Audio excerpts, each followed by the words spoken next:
As we await the eventual manic moon phase for our prudent bullion, high-tech precious, and monetary metals bets to pay off handsomely in escalating real value terms. Well, in today's Halloween, Day of the Dead themed SD Bullion Market update, we're going to dig into a whole host of silver and gold related macro charts and also look at important recent trend changes in the physical bullion, leveraged derivative, COMEX futures market, and Chinese paper silver and gold markets. But first, we're going to have a bit of fun clowning on this week's ghoulish and frightening moments that I came across.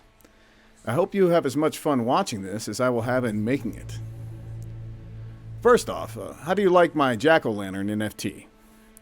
I'm thinking about putting it online for the price of, let's say, 530 million fiat Fed notes. Now, just give me 1 minute, and voila, it's sold. To myself, in a tape painting wash trade. Now, if that sounds strange or fraudulent, well, it is. That's precisely what is reported to have happened this week in the digital non-fungible token or NFT digital art world. Apparently, this cyberpunk owner bought his own nonsense to give off the illusion, perhaps, that anyone in the world would be so delusional or dumb to pay any semblance of purchasing power for this thing. The reporter of this article described the stunt as an elaborate publicity stunt, whereas I would describe it more so over as a wash trade and a tape painting designed to give off the illusion that NFTs like this have any value whatsoever. Of course, market rigging nonsense like this happens all the time, even in supposedly regulated financial markets. Just go study how the physical modern art world works, and you'll see similar shenanigans often occur.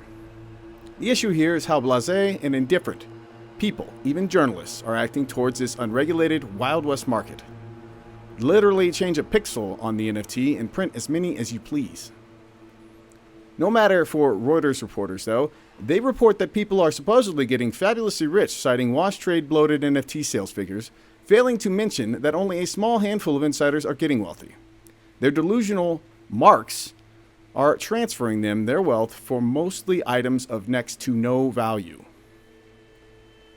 Janet Yellen had a fun quote today, saying something akin to the idea that we can spend, and extra likely malinvestments won't raise price inflation of goods, services, and overpriced bubble asset classes.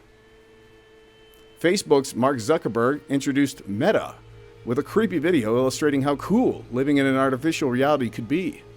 And I'm not going to make your skin crawl by showing you how terrible and disingenuous the advertisement was. Rather, I'm just going to show you how cool his Halloween costume is going to be.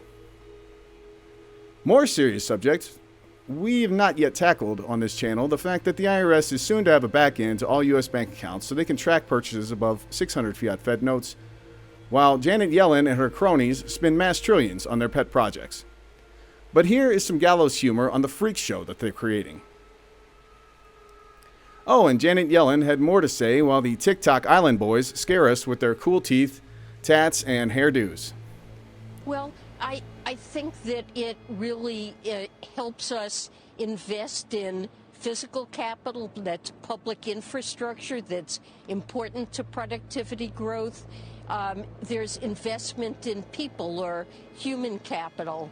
There's investment in research and development, and the supports that families will receive that will help them participate in the labor market, that will boost labor supply. All of those things boost the economy's potential to grow.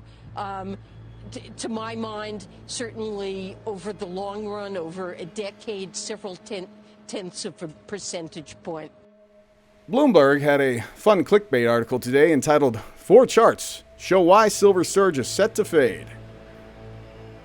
First chart gives off the impression that inflation is going away when we have around 200 trillion in debt and unfunded liabilities to debase this decade into the next without technically illegally defaulting on them. Not gonna happen. Bigger inflation is ahead. Next chart, some spooky unnamed analyst at UBS said real yield expectations are going up. I'll take the opposite of that trade long term. Chart 3 shows momentum unsecured derivative bets, mostly leaving SLV. You have fund flows that left after silver fell back from the Q1 silver squeeze kickoff and price ramp to 30. But remember, as Goldman Sachs' own head of commodities, Jeff Curry, once stated at the start of the year, many of the largest shorts in the silver market are the ETFs themselves. Any retail and most institutional investors who buy unsecured derivatives like SLV, GLD, IAU, and SIVR have no ownership or direct title to any supposed bullion underlying the investment. Basically, what they're getting is further underperformance versus bullion to come. This outflow that we see here on the chart means very little, as London has already admitted publicly that in early 2021 they almost ran out of silver bullion within their opaque silver slush fund system. Now, the final of these supposed spooky silver charts gives us the insinuation that silver won't bounce from this support. Again, I'll take the other side of this trade well beyond the suppressed nominal record high of 50, as triple digits are in my long-term target for physical silver bullion.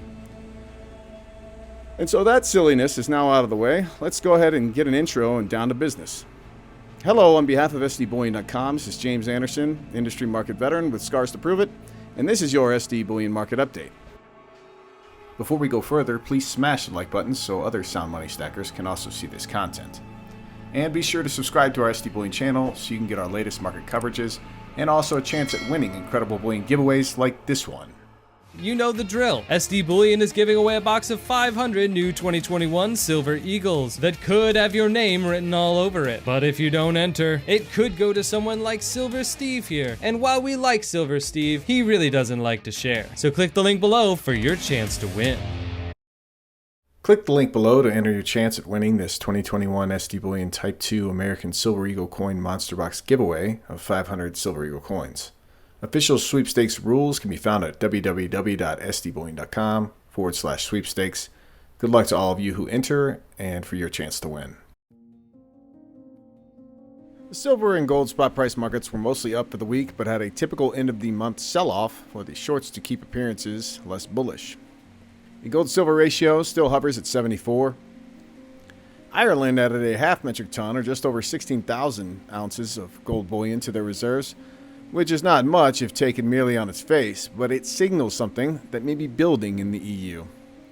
They're the first government and central bank to have added to their gold bullion reserves since signing the 1999 Central Bank Gold Agreement with 10 other nations and the European Union, agreeing that gold at the time was a bedrock and remains money in the global monetary reserves, and that they would at the time not sell off more than 400 metric tons per year. Since 2008, government central banks have been net buyers of gold bullion, and that trend is not changing anytime soon. For those keeping tally on the aggregated net positive gold bullion buying by governments thus far in 2021, here is where we are.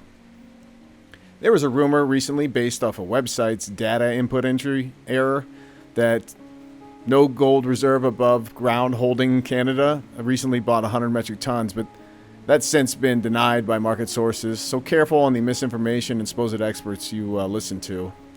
The CME Group lowered the margin requirements required to go long or short COMEX silver futures derivative contracts this past week, and that's often a bullish sign given that many longs are small-pocketed compared to the deeper-pocketed mega banks and larger institutional players often on the short side. Now, I'm still waiting to see when the bully momentum longs that Paul Tudor Jones recently described on CNBC, well, when they're going to come inbound into these commodity markets, especially into the silver futures contract market, and set off silver's run beyond 30 an ounce and running. COMEX registered and eligible piles keep falling, and the supposed kingpin of the silver market has had its silver pile rolling downhill now for some time. Report on Twitter stated today paper precious metal trading customers received a message from the Bank of China. It said, starting October 31st, that the bank will set limits to the position of paper precious metals accounts. Customers will not be able to buy beyond the position limits, that they can still exit their positions. But further down on the next tweet, it also said that paper gold and silver transactions will eventually be canceled. In the future, people in China will only be able to buy physical gold and silver from the bank, apparently. Now, for context, paper gold and silver in Asia is run rampant. I was there in 2011. I tell you, every week I've been around this bullion industry for over a dozen years now. And I was kind of shocked by how many people were talking about paper silver and paper gold. And there are a lot of people in these accounts. So it's a huge exposure of risk to these banks, because my bet is that they don't have the positions that they would need, especially if gold and silver start ramping up walls. I literally helped set up a segregated storage accounts for clients based in Asia out of Brinks, Hong Kong, and so I spent nearly a week there. I actually called the Bank of China's supposed bullion trading desk, wanting to know how robust their silver bullion coin market was, and eventually just walked right in and bought some silver from them just for the experience. But it was underwhelming, likely due to the extra tax added on silver bullion in China. They slap on an additional 17% VAT onto the silver spot, and thus silver bullion in China is not nearly as popular as it is in the United States or in Asia, or in India for that matter. In China and Asia in general, there's just a massive culture of owning physical gold, and in India silver too, but they also day trade derivatives in these silver and gold markets. And you spend a minute in my Twitter message inbox, I get messages all the time from guys in India and over in Asia asking me what my belief is on where the silver and gold spot prices are moving in the short and medium term. These guys are constantly day trading that stuff. My hunch is that the Chinese mega banks are short and not positioned for if and when silver and gold prices start climbing walls. In other words, they're trying to get out of their massive losses that they would have to take otherwise. The Silver Institute published a few insights today.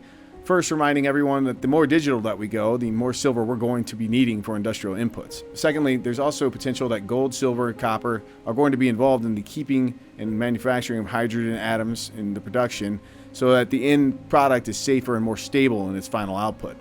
Now, platinum also has a massive next few decade potential if hydrogen becomes highly used in 18-wheelers and automobiles, especially over in China and Asia. Now, to close out this week, we're going to visit the excellent charts of Tavi Costa, who is, if you're not following him on Twitter and you're on that website, give him a follow. Or if you on this website, for instance, you can find his interviews. He does them often. Here we see a chart showing that the precious metals versus commodities, mainly energies, are at their lowest level since 2008-2018. Precious metals have underperformed and disappointed thus far this year, but the snapback to come should be violent, in my opinion. More charts from Tavi next. Here we see 8 central banks blowing out their balance sheets to try and keep this fiat financialized system from imploding on itself. It's not going to work, in my opinion. We're headed for the biggest financial crisis of all time, one in which the very values of the underlying fiat currency units get freaked out of increasingly. Here we have the over 50-year silver spot price cup and handle. Once the 50 per troy ounce price gets broken through onto the upside, look out, the energy release should be one of rocket propulsion higher. Of course, the first step, we've got to get through 30 sooner rather than later. Next, silver spot prices versus negative real rates. We have something to make up, obviously. Moving on to how the silver versus fiat M2 supply is going.